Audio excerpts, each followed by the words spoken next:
Hello, hello, welcome back to Loki's Librarian. If you are new here, welcome. I am your librarian, Katrina. This is where I am reading through the enormous library of books that is at my house, not currently with me because I am still traveling for my day job.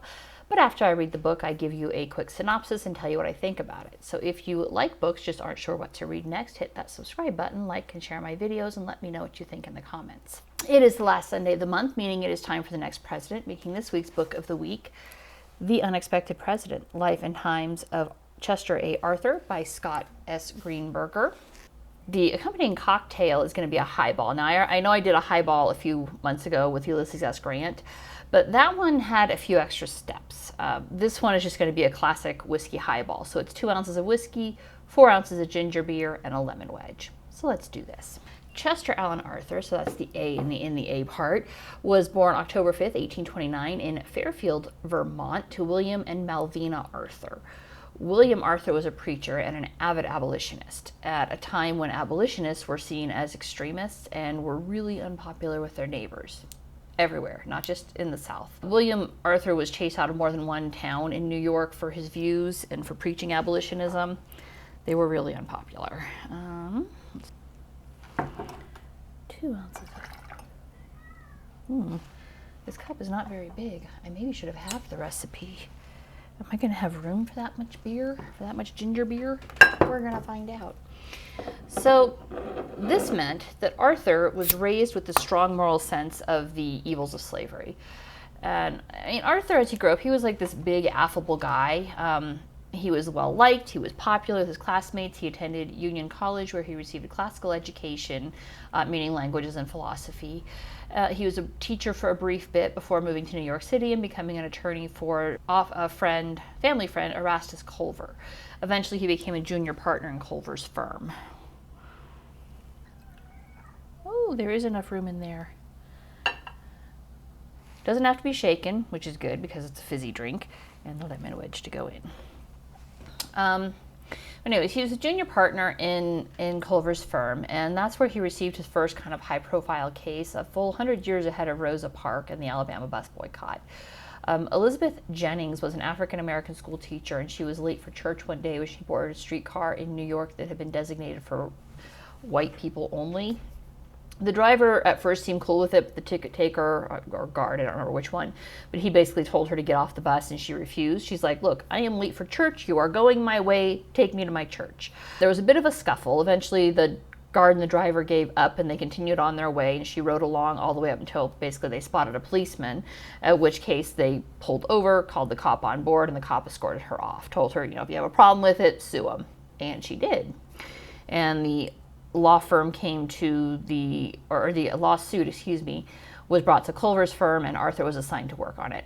And Arthur sued the transport company on her behalf, and she won. She was awarded $225 plus $25 in court costs, which is about $7,800 today, which sounds like kind of small potatoes, but more important than the money was the legal precedence which was set for all public transport to be desegregated. And it did take some time, but much faster than in the South, the public transport in New York was desegregated, and it was because of Arthur's lawsuit on behalf of Miss Jennings.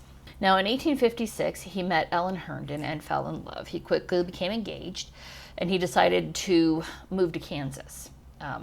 His thought was to go out there, set up the law offices, and then have Ellen join him. And he went out to Kansas. This is during the height of Bleeding Kansas. So everything's in chaos. Lots of people are being shot and killed, both abolitionists and pro-slavery people. And this was ultimately not a bad plan, right? He's an up-and-coming lawyer where there's a lot of crime being committed, a lot of, on both sides. There's room for growth, quick advancement, and a chance to kind of make a real name for yourself as this attorney, civil rights attorney, because he was his father's son in that respect. He believed in the rights of all men and believed abolitionism was the cause of the future. But then while he was in Kansas, his prospective father-in-law, Commander William Lewis Herndon, died. Now, Herndon is actually quite famous. Herndon, Virginia is named for him. I feel like there's a Herndon, Pennsylvania that's also named for him, and his courage and how he died, which is that he went down with the ship. Now, that doesn't sound like much, right? A captain is kind of expected to go down with the ship. But he made damn sure all the women and children got off that ship and safely aboard the rescue vessel before the ship actually went down. And he was lauded as a hero kind of all over the place as a result of that. I do love a ginger highball. However, his death precipitated two things. First, a financial panic ensued. The ship had been carrying an enormous gold deposit on board, and that gold was now at the bottom of the sea. So banks and people panicked. Second, Ellen Herndon asked Arthur to return to New York to be with her and her mother. And this return to New York is kind of one of those pivotal moments in history. Had Arthur stayed in Kansas and later sent for Ellen to join him, which had been the plan, he would never have become embroiled in the Republican political machine that later elevated him to the vice presidency. They did marry in 1859. They ultimately had 3 children. The oldest died when he was 2, but the other 2 did live, I believe, all the way to adulthood. I know his second born, who was at Chester, Alan Arthur II, definitely made it to adulthood. I feel like his daughter Ellen did too. But the Republican Party, in its modern iteration, was founded in 1854. It fielded its first presidential candidate in 1856, that was John C. Fremont, and its first presidential win in 1860 with Abraham Lincoln. And Arthur was on the ground floor of this budding political party. He was 27 years old and found his first political patron in Edwin Morgan. Other political patrons included Thomas Murphy and the infamous Roscoe Conkling. Now, in 1860, with the outbreak of Civil War, Arthur, like many other civil-minded men, enlisted and was made quartermaster general of the New York militia. And he was good at this job. He was organized, he was efficient, he made sure everybody was clothed and sheltered and had food. The only downside was that his Southern bride and mother-in-law were Southern sympathizers. The Herndons were from Virginia. This is why there's a Herndon, Virginia. He called her his little rebel bride. Now, at one point, Arthur made the trip to Maryland to visit his, I believe, brother who had been wounded in action, and then also visited with his in-laws. It was cordial, but a bit stiff, apparently. Now, throughout all of this, the political machine in New York kept growing. And at the center of the power base is the position of collector of the Port of New York, all right? Millions of dollars, and I mean millions of dollars in 19th century money, which would make it billions and or trillions today, came through the Port of New York annually. And the collector was responsible for getting the taxes, the tariffs gathered on these imports and exports. If there were tariffs on the export, he had to collect those too. So this was an exceptionally powerful patronage position. And whoever was the collector was in a position to help his party tremendously by leveraging all the tariff collector positions into jobs for his friends. Cargo inspectors were jobs for friends. And you could insist that party contributions were required as part of accepting that post. And so this was a powerful position to have. Now, initially, Thomas Murphy was the collector. I think he was assigned under Grant, but he might have been assigned under Lincoln. Or, I'm sorry, it would have been Johnson, huh? Yeah. Anyways, initially it was Thomas Murphy, and he used his post to get Arthur a job as an attorney for the Port of New York, which I don't think that position had existed prior to that. But Arthur was granted the position, and he was also granted a hefty salary of $10,000 per year, which is like $343,000 in today's dollars. Murphy was eventually removed as collector, which is not an uncommon occurrence. It was a political patronage position, meaning if you pissed off the wrong person, you could lose it like that. But Murphy was particularly prone to greed, so he only held the position for a few years. And he levied some pretty unjust fines that had the shipping magnates pushing back, like hard. And into this moment, Conkling stepped up and recommended Arthur as his replacement. And Arthur was a collector of the Port of New York from 1871 to 1878, which is an enormous length of time. Most collectors barely lasted 2 years.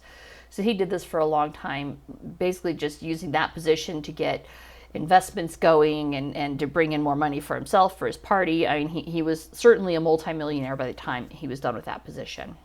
Multimillionaire by in today's dollars. I feel like it was only $50,000 a year when he was port collector, but still, that's going to be an enormous sum of money, right?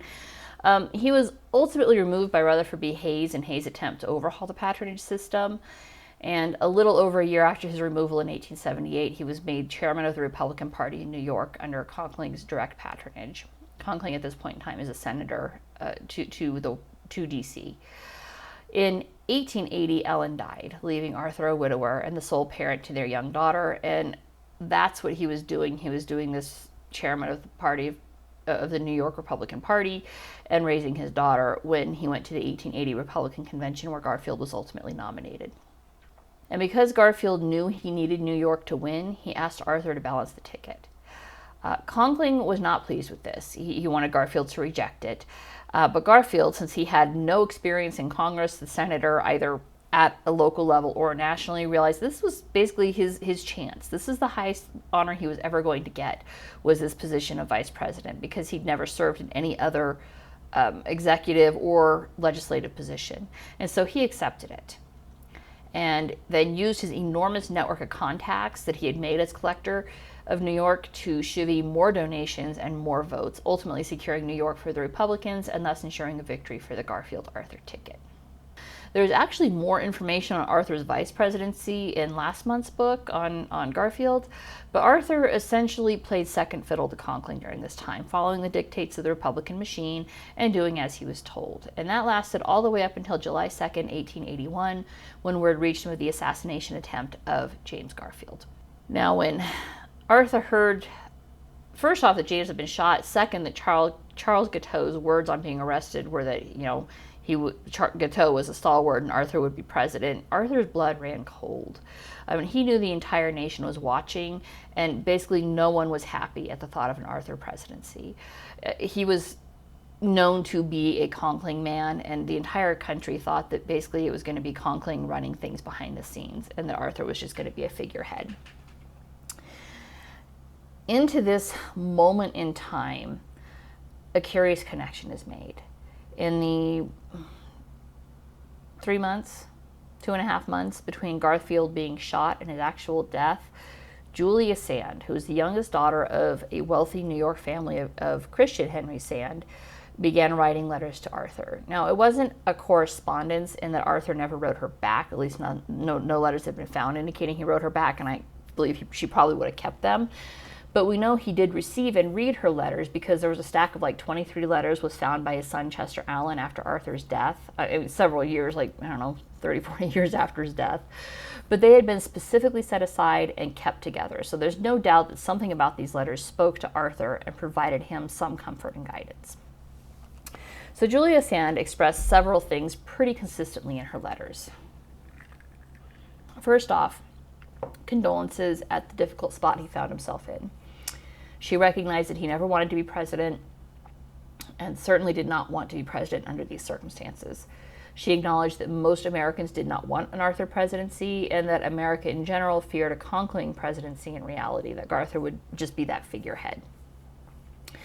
And she believed that he was his own man and would be an excellent president, and if he would shake off Conkling and follow his own conscience and do the right thing, he would be an amazing president. And she expressed that to him fully, said, "I have faith in you," basically. And I kind of think if she hadn't started by acknowledging that difficult spot and expressing sympathy for his sorrow, he might have just ignored them. So it might have just fallen under, everybody else is writing him and sending him things. But she made a connection with him. And the fact that she did see this tough spot, did know that he was mourning and that he never wanted this, it hit him hard, and it made him think. So when the fateful day came that Garfield shuffled off this mortal coil, Arthur took the oath of office, and then his speech during the official inauguration a few days later in D.C. indicated that he was going to carry on Garfield's legacy. Basically, he said he's just a placeholder for Garfield. This is still Garfield's presidency, and he's going to do what Garfield wanted done. And then he lived up to it. He didn't just pay lip service to that, he actually did it.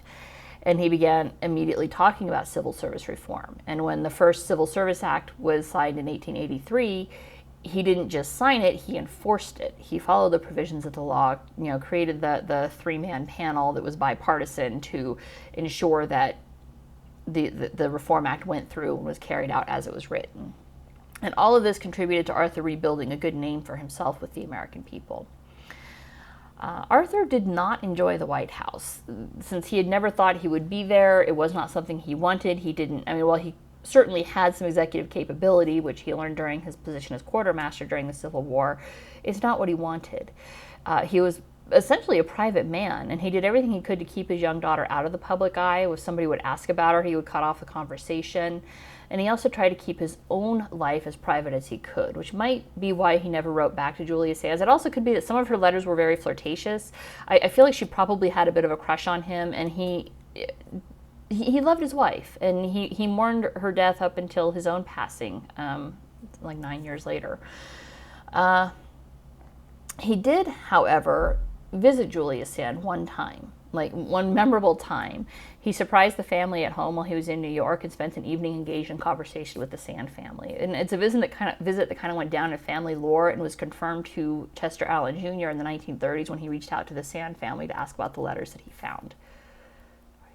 I guess it'd be 40 years after, about 40 years after he died. So one of her nephews who had been present during the visit told Chester Allen Jr. all about it. Now, the downside of Arthur keeping his private life private is he did not want the nation to know that he had Bright's disease. Bright's disease is a kidney disease. It's modernly known as nephritis, in which the tissues of the kidney become inflamed and have a hard time filtering waste from the blood. Now, this can be the result of toxins, infection, or an autoimmune disease. It could be a combination of one, two, or all three of those. For Arthur, it's entirely possible that it was because of alcohol. I mean, he had been part of the political machine for 20 years? 56, 30 years almost. And that involved heavy drinking, heavy use of alcohol for all hours of the day and night. And it wasn't uncommon for him to have people over for a dinner party at 7 p.m. that lasted until 3 a.m. and they would drink constantly throughout all of this. So here's to President Arthur. But ultimately, it definitely caused him health issues. So in 1884, when his Secretary of the Navy, William E. Chandler, approached Arthur about using the machine to get Arthur reelected in 1884, Arthur told him no. Part of this was because he was sick, but part of it is he wanted the nomination of the Republican candidate to be the will of the people. And had this happened organically, he would have accepted, but it didn't. He didn't want to be mobilizing on his behalf, and so James G. Blaine of Maine ended up with a nomination in 1884 and ultimately lost to Democrat Grover Cleveland, who was the first Democrat to sit in the White House since 1860, or I guess 1859 technically.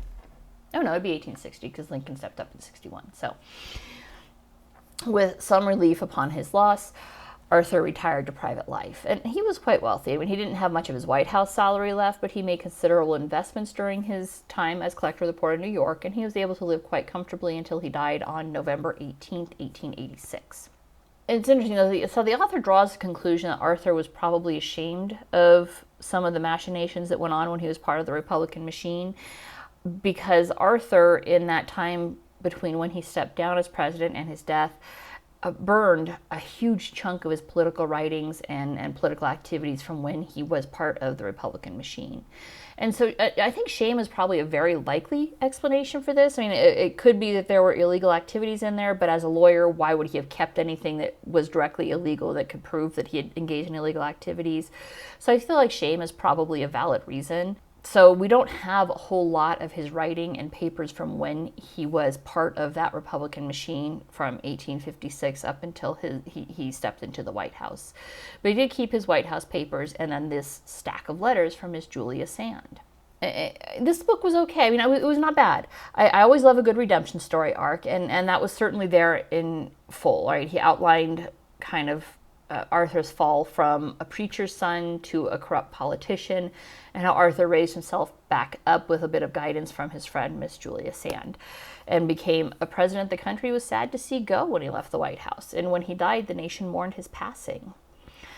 The only thing that sort of bugged me, and I got over it real quick, and I'll explain all of this, is first off, it constantly harped on Republican corruption. And this like leaned on that button in me that's like, but the Democrats are just as corrupt, right? Tammany Hall was just as bad. But then it occurred to me, shockingly late in the book actually, that the reason it leans so hard on Republican corruption is because this book was about the Republican Party. I mean, it was part of Arthur. It was about Arthur too, but he was so embroiled in the Republican machine that you couldn't not discuss the corruption in the Republican Party at this time. And without that corruption, Arthur would never have been VP when Garfield was shot. Without that corruption, Garfield might not ever have been shot. I remember from last month's book, the reason Getzo shot Garfield is Getzo believed he was owed a patronage position. And yes, the Democrats used patronage just as fiercely when they were in office, but they were not in office when all this went down. The Republicans were. And so that's the story that needed to be told. And it was told quite well by the author. And the book was not bad overall. I think Arthur found himself in a difficult spot. He really did not want to be president. He especially did not want to be president as a result of an assassination, especially not when the assassin cited Arthur as the reason for the assassination. I think he was not surprised that people didn't trust him. I think that it hurt his feelings, but I feel like when Julius Sand reached out to him, it made him examine why he wasn't trusted and acknowledge his own complicity in that failure. And he used it to turn himself around, which is not something that a great many people do. Not many people are that self-reflective and able to acknowledge their own failings that led to whatever point in history it is. And the fact that he was able to do that speaks volumes about the man and how he came to be the president that he was, which was not bad overall. I think he was ultimately surprised to see how well he came to be regarded and how much the people came to embrace him following him as he followed Garfield's path, and kind of the rejection of the political machine. I'm not sure where I would rank him in my personal list. I mean, somewhere near the middle. The list certainly gets harder to manage as there are more presidents. So I don't know, 12th or 13th maybe. I'll update the list and I'll post it on my website, which kind of needs an overhaul and an update anyways. Probably won't happen this week. I'll shoot for, I don't know, it needs to happen. I just got to figure out when. But anyways, that is it for this week. Next week I'm going to be doing a book on Viking women, so we're going to see how that goes. The last one I kind of panned, but this one I hope will be better. And I will see you guys later. Or next Sunday, I guess. Bye.